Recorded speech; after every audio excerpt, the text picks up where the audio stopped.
Welcome back to the Sword of Truth podcast, the alcohol-fueled chapter-by-chapter reread of the Sword of Truth series with an eye full of craft brew on the side. I'm Jade. And I'm Nate, and on this episode we are waking up to chapter 41 of Blood of the Fold. Yeah, we are. Well, actually, I've been awake for a while, so... But it's gonna be great. You sure you're not too tired, Jade? No, I'm not. I'm ready. I'm ready for this. We have our refreshments all in order. We're set. Mm-hmm. We good. Super good. All right. Well, this chapter opens along with Zedd's eyes. Oh, you're clever. Yeah, that's so nice. Nathan is with him, and he explains that he healed him. After they learn who the other person is, Nathan also reveals that they are both in a collar. Yeah, they have some things in common here. We're related, for one. Big one. Kind of. Like, Richard's related to both of us, so we're on a tree together. Right, yeah. Both our names are there. I love how Zedd goes, wait, how do you look like Richard? You got the forehead, the eyes, the face. He just went right down the list. He's like, you're a fucking Rawl, aren't you? Knew it.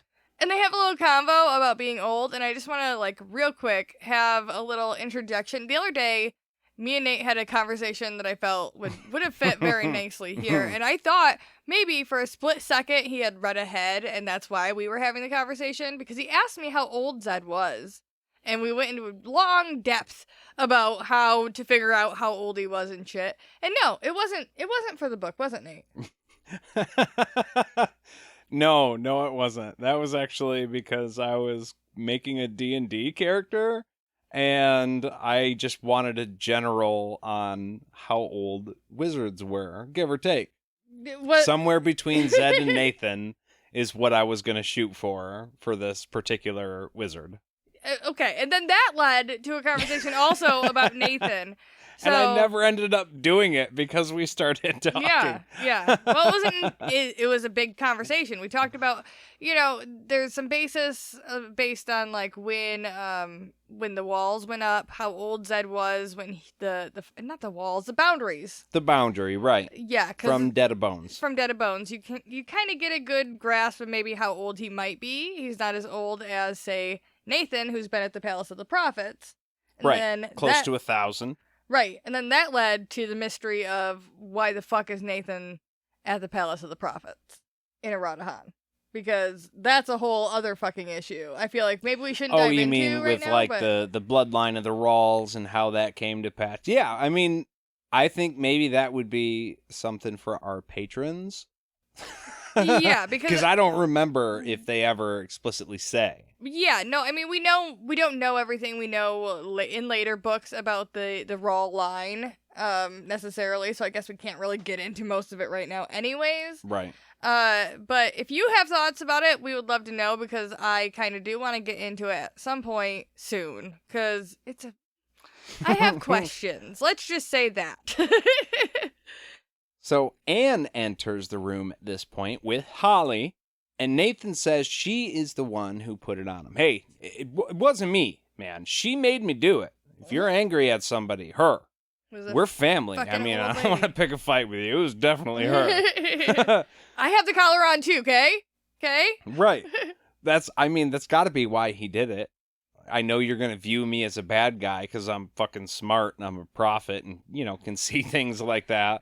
So, hey, same team, man. We're Rawls. We're in collars. This sucks, right?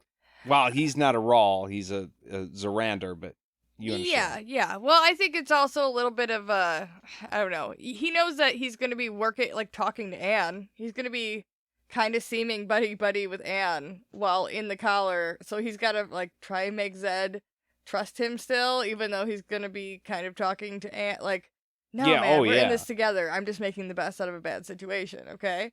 But also, Anne introduces herself here. I just want to point that out. She says she's the prelate of the Palace of the Prophets. Yeah, she does it again. She's like, no, I'm still in charge. Which we know is not true. I mean, hey, if you're out of the club, take off the patch. You know what I mean? She doesn't have the ring. No, she doesn't. Zedd questions why the fuck she put him in a collar, and he demands she remove it. Now, hey, I'm First Wizard.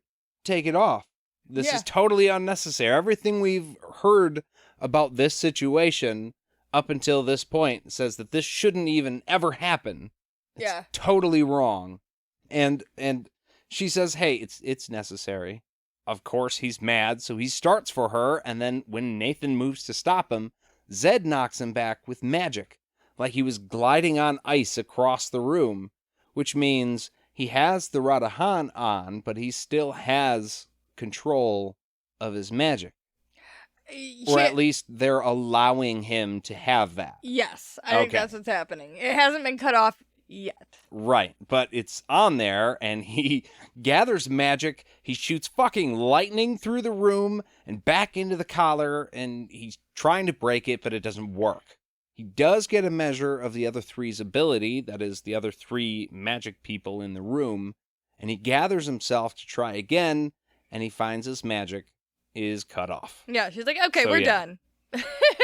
We're not doing this anymore, okay? Zedd, you're finished. Are you happy? Yeah. We let you try. Do you feel better? Ugh, I know. Hey, we told you to go along with it, but you gave it a shot. Points for trying, kid.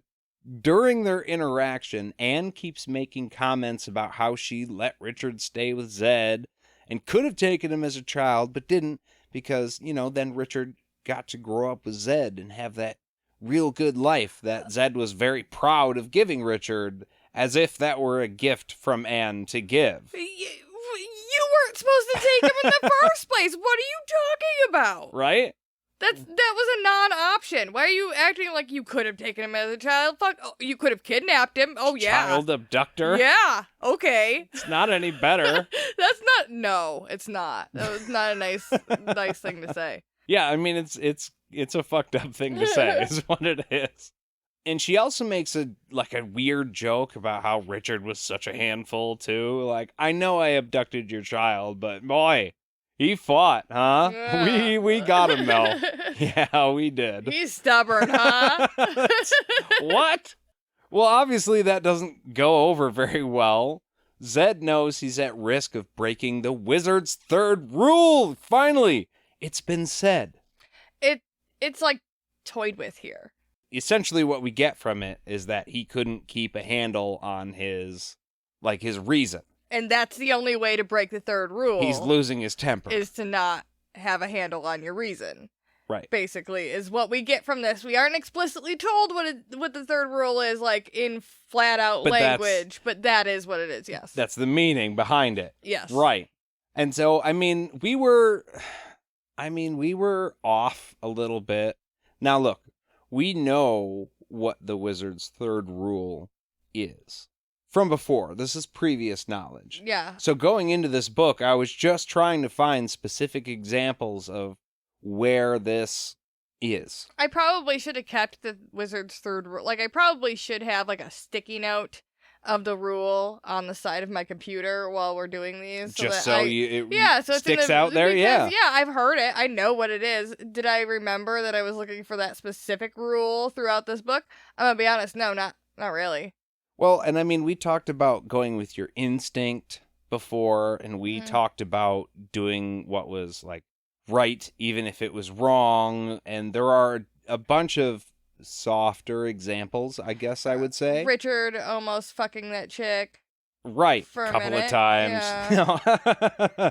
But yeah, stuff like that. And it's like, we know there's a wizard's third rule coming, and I was waiting for it to be explicitly shown, but it's almost not until they totally reveal what it is. Lay it out flat in front of your face. Yeah. Whereas, everything that happened in the book does, in general, add to that. Yeah, I feel like I need to make a list now and recite it at some point. Yeah, there are different examples about how that's applied. And it doesn't always have to happen one exact way for you to break the rule. You know what I'm saying? The really annoying thing with Kahlan letting Zedd and Gretch go. 100%. The most annoying part of the book. Okay, all right, yeah, there we go. That's a chance when it was broken. Yep. Don't go crazy. Which is extremely hard when you think about it for Richard and Kahlan. They have a lot of shit going on. A lot of passion. And, hey, Oh, maybe I shouldn't have said that. Let it pass. Well, no, that's okay. I was going to say, and there are more books to come. Yeah, there are. So, a lot of chances for people to be losing their shit coming up. We need to keep moving. Yeah. All right, so he yells at her about breaking the truce between the sisters and the wizards that has lasted thousands of years, and then he needs to help Richard and stop him from entering the keep. Anne tells him that Richard was there all fucking day yesterday. Oh, by the way. Oh, that's done with. Don't worry about him getting in there. Richard waited all that time, okay? Like, he was waiting for Zedd and Kahlan to come back. He couldn't wait. He missed them by a fucking day. One day. I just can't believe that. The coincidence that it was one fucking day before Zedd showed up that he wandered in there and was in there all fucking day. So close. Like, that's probably not even a full day. That's probably like hours. Well, you know what they say, Jade. Or by they, I guess I mean more specifically, Zedd says. Nothing's ever easy. Oh, well, no. We couldn't have him show up on the same day. That would be too simple. Of course not. Wow, that really fucking worked out. All right, let's go kill the bad guy. But on top of him, like, being in the keep all day, he says Richard is fine.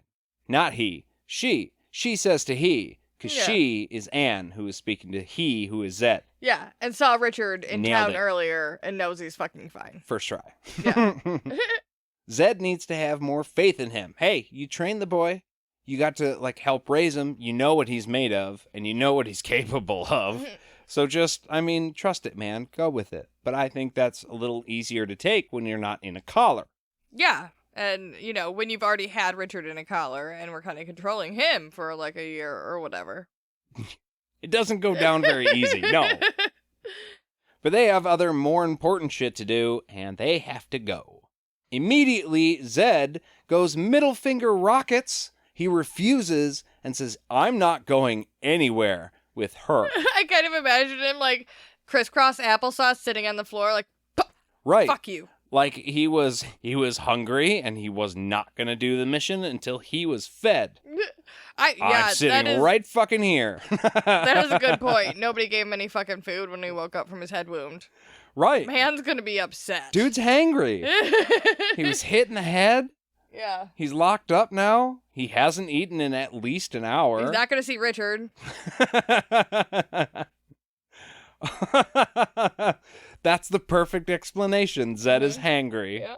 Zedd equals hangry. So Nathan tells him, look, dude, don't fight it. There's nothing he can do. And Anne says she will force him if she has to. And we don't want that. So just, let's just all be real cool. How about that? Sorry. Scratch that wall, Puck. Get after it. Zedd tells her that she may be able to dominate a prophet, but she's going to learn how he earned his rank as badass, that's official, by the way, and wizard of the First Order. He was nicknamed the Wind of Death by both sides, so good fucking luck. This is very similar, though, to Richard being like, if you hold the leash or whatever, you're going to get the lightning. Yeah, oh, the leash and the lightning. I don't That's think a good band name. Yeah. I don't think he said it quite like that, but you know what I mean. When he was like, if you put me in this collar, you're gonna taste my lightning. Taste my lightning. Gonna have no choice. Yeah. On a little aside, Jade, do you know what I named the wizard who I created for D&D purposes? I do, but I'll let you say it. It was Most Drauka. Yeah. Yeah. Wind and death. I think that's probably another reason why I thought you read this chapter again real recently, because I was like, it's all right here, man. Now, I did have to look up what wind was, because I didn't remember. And I didn't spell it the same way, just so it was a little bit simpler, and I could keep the two separated. But, and I know it says somewhere in the book, too, Zedd's full, like, the Wind of Death, the actual